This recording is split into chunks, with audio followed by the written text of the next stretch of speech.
Demoiselle chérie. Bonsoir. Comment vous êtes?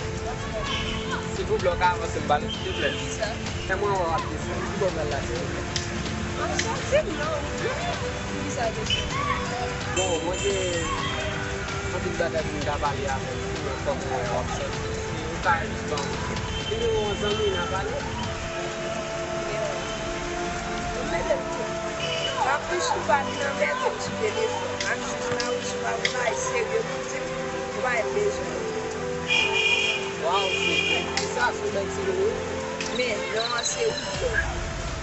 D'accord. Parce que par exemple, Bon après-midi, vous plaît. merci. D'accord.